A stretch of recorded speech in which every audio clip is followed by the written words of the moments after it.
ശാന്തിയുടെയും സമാധാനത്തിന്റെയും സന്ദേശവുമായി യുകെയിൽ മലയാളി സമൂഹം ക്രിസ്മസ് ആഘോഷിച്ചു.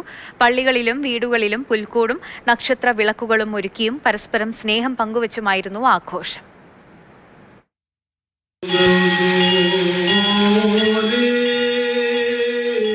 മലങ്കര ഓർത്തഡോക്സ് സഭയുടെ കീഴിലുള്ള Manchester saint George Indian orthodox പള്ളിയിലെ ആഘോഷങ്ങളിൽ വിവിധ നാടുകളിൽ നിന്നുമുള്ള വിശ്വാസികൾ പങ്കെടുത്തു. പ്രാർത്ഥനാ ചടങ്ങുകൾ, പ്രദക്ഷിണം, തീജ്വാല ശുശ്രൂഷകൾ എന്നിവയിലെല്ലാം വിശ്വാസി സമൂഹം പ്രാർത്ഥനാപൂർവ്വം പങ്കാളികളായി. ഇടവക വികാരി ഫാദർ ബിനു തോമസ് മുഖ്യ കാർമ്മികത്വം വഹിച്ചു.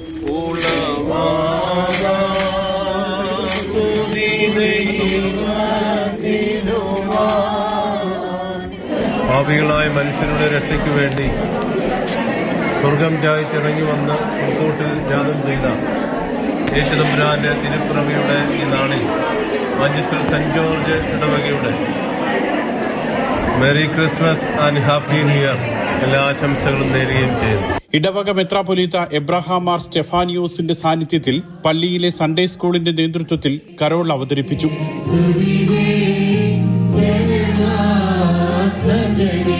കുടുംബസംഗമം, സ്നേഹവിരുന്ന് എന്നിവയ്ക്ക് ശേഷം സ്നേഹവും സൗഹൃദവും പങ്കുവച്ച് വിശ്വാസികൾ മടങ്ങി. News desk, Mathrubhumi news.